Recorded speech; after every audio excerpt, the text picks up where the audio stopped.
God, please don't. You're embarrassing both of us, she whispered when she saw the ring box. So I put it away forever. 6 months later, she's crying because I'm engaged to someone who actually wanted me. Hey viewers, before we move on to the video, please make sure to subscribe to the channel and hit the like button if you want to see more stories like this. Thanks. Throwaway account for obvious reasons. This all went down about a year ago, but it feels like yesterday sometimes. Or maybe like a lifetime ago, depending on the day. I'm sharing this because, well, maybe it'll help someone else spot the signs earlier than I did. Or maybe just because getting it out feels like closing the book for good. Anyway, buckle up, it's a doozy. My name's Alex, and at the time, I was 28, working as a marketing manager for a mid-sized firm in the city. Solid job, nothing flashy, but it paid the bills and let me save for the future. That future, as far as I was concerned, included Sarah. We'd been together for 4 years, met through mutual friends at a backyard barbecue. She was this vibrant, free-spirited yoga instructor, always talking about aligning energies and living in the moment. I loved that about her. It balanced out my more structured side. I wasn't the type to chase thrills, but I was loyal to a fault. I'd supported her through everything, helping her get certified as an instructor, covering rent when her classes were slow, even skipping a couple of work trips so I could be there for her self-discovery retreats. Flashback to one of those. I remember sitting in our cramped apartment, poring over budgets while she packed for a week-long yoga immersion in the mountains. "Babe, this is going to change everything for me," she'd said, eyes sparkling. I smiled, handed her my credit card for gas, and waved her off. That's who I was. The guy who made sure the foundation was solid so she could build her dreams. By year 4, things felt rock steady. We'd talked marriage, kids, the whole package. Not in some rushed way, but organically. "I can't wait to grow old with you," she'd whisper during late-night talks. So, I started planning the proposal. I wanted it perfect, something that captured us. Our favorite Italian spot downtown, the one with the dim lights, live jazz in the corner, and that tiramisu she raved about. I'd booked a corner table, coordinated with the staff to play her favorite songs softly in the background. The ring? Simple but elegant, a solitaire diamond on a white gold band. I'd saved for months, even took on freelance gigs to afford it without dipping into our joint savings. I pictured her face lighting up, tears in her eyes, the yes that would seal it all. The night arrived. I was nervous, sure, but the good kind, the kind that buzzes with anticipation. Sarah looked stunning in a flowy sundress, her hair down like I loved. We ordered appetizers, chatted about her latest class. "This new guy Jake joined the advanced session," she mentioned casually. "He's got this incredible flow, total natural." I nodded, not thinking much of it. Yoga folks were always coming and going in her stories. Dinner progressed, wine flowed. As dessert came, I felt the moment build. Heart pounding, I reached into my pocket for the box. That's when it happened. Her eyes flicked down, caught the outline of the box under the tablecloth. And her face. God, her face. It wasn't joy or surprise. It was panic. Pure, unfiltered dread, like I'd pulled out a grenade instead of a ring. She grabbed my hand under the table, nails digging in a bit too hard, and leaned in close. Her whisper was sharp, laced with something like disgust. "God, please don't. You're embarrassing both of us. Everyone here can see this isn't. We're not that." I froze. The jazz notes blurred into noise. The box felt like lead in my palm. "What?" I managed, keeping my voice low, though my mind was reeling. She glanced around, like we were in a spotlight, then hissed under her breath. "Alex, just put it away. This isn't the time. Or maybe ever. I thought you knew things were off."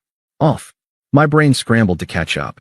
We'd had a minor argument a week back about schedules, her staying late at the studio more often, but nothing that screamed off. I slid the box back into my pocket, the velvet burning against my thigh. The waiter brought the tiramisu. We ate in silence, her forcing smiles at passers-by. I paid the bill, we left. The drive home was tense, radio filling the void. Back at the apartment, I couldn't hold it in. I set the keys down, turned to her. "Sarah, what the hell was that? We've talked about this. About us."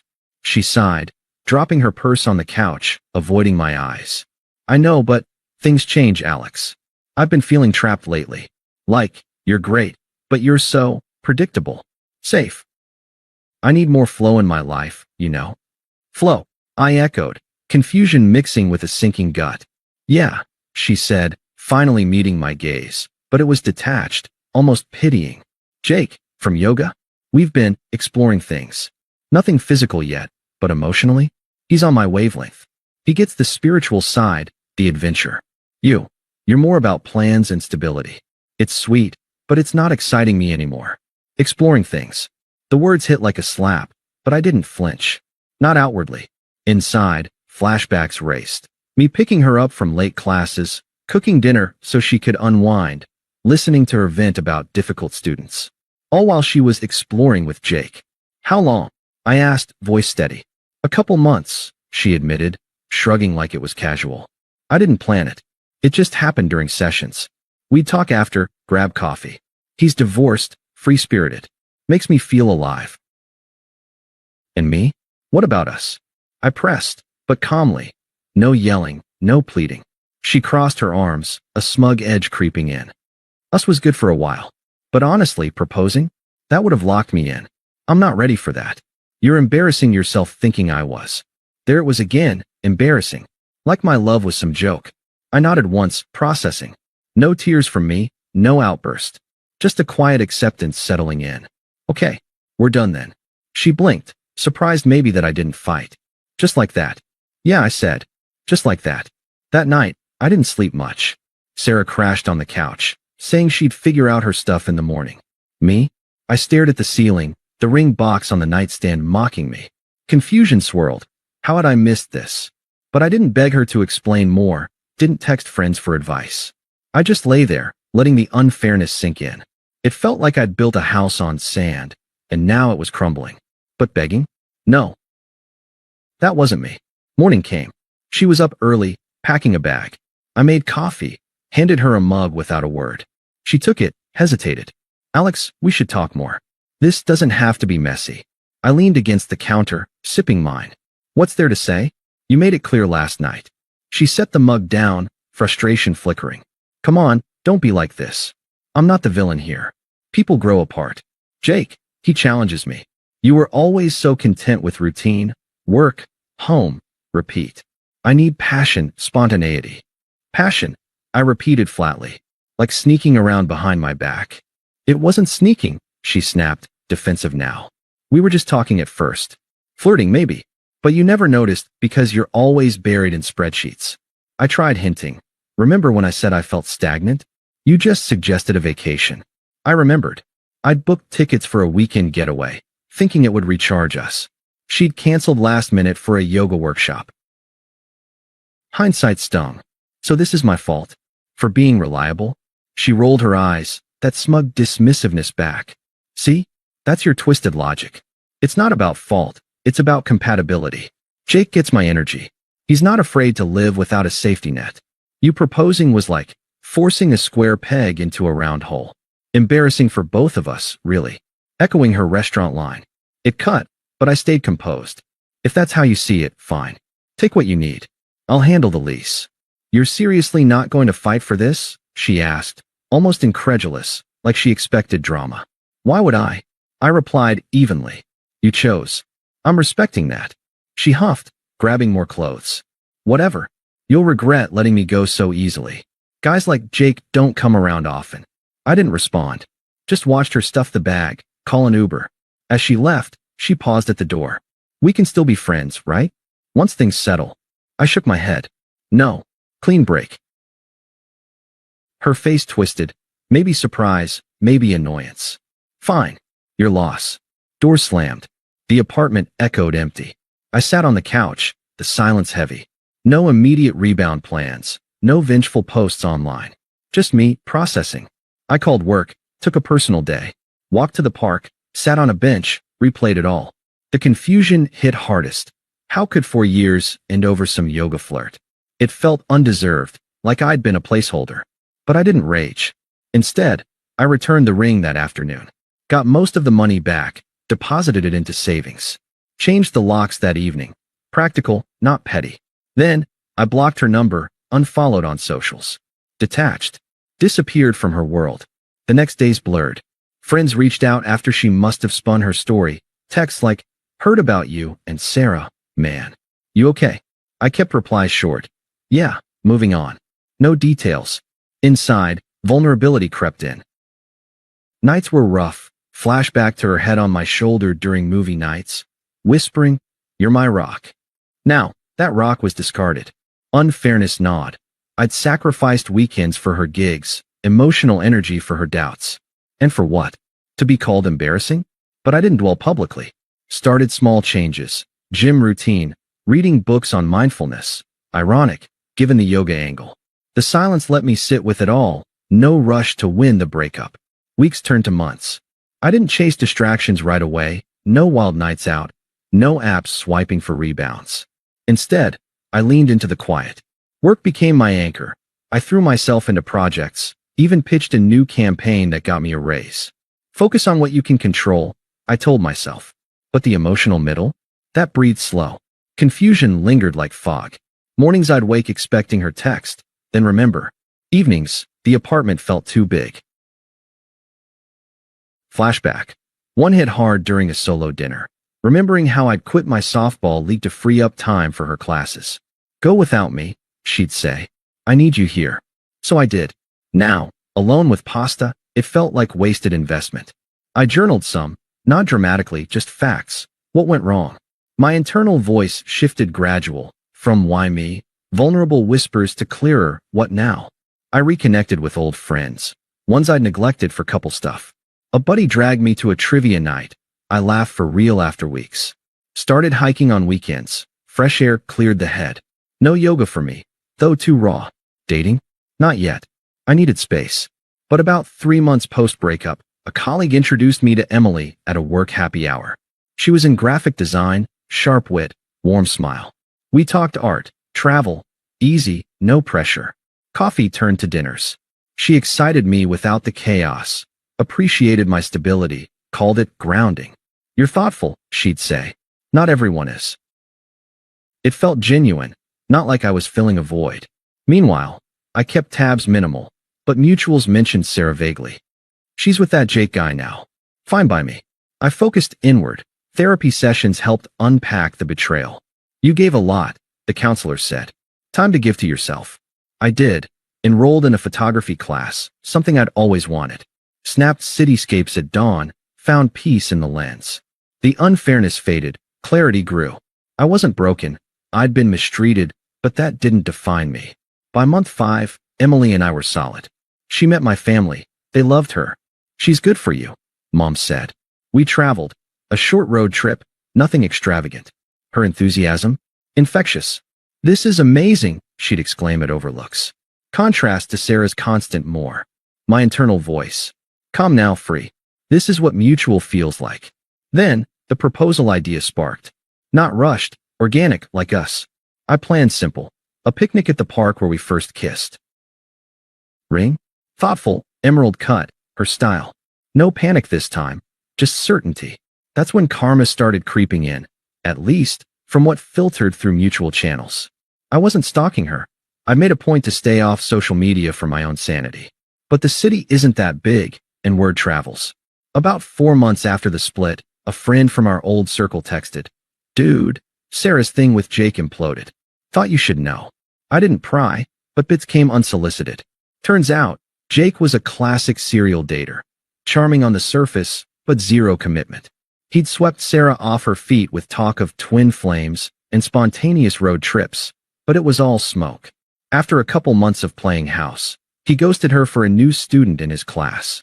Left her high and dry, no explanation, just a vague text about needing space for his journey. She tried confronting him at the studio, but he played it cool, saying it was never serious. We were just flowing, he apparently told her, echoing her own excuses to me.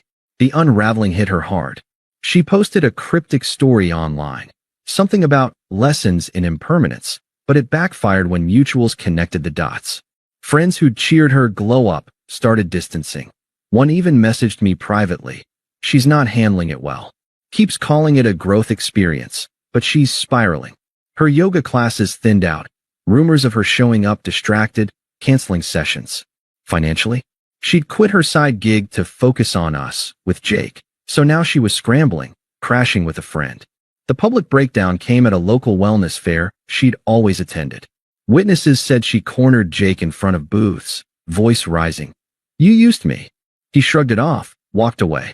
She broke down crying right there, mascara running, while vendors stared. Photos circulated in group chats, not malicious, but the kind that expose raw messiness. I heard all this secondhand, over coffee with that same buddy. She's a wreck, man. Posting sad quotes daily. I nodded, but felt nothing. Not schadenfreude, not pity. Just detachment. It was ironic, sure. Her chasing excitement led straight to instability.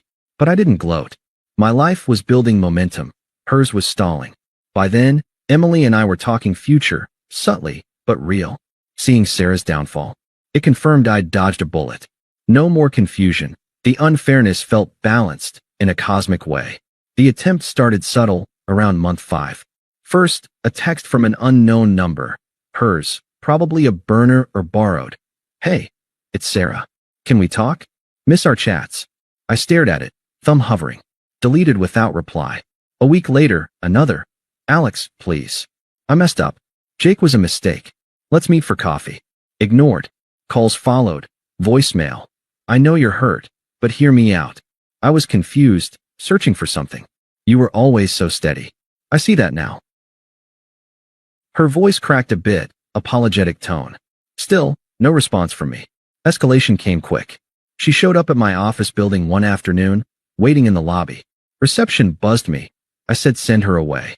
But she texted right after. "Why are you being so cold? We had 4 years.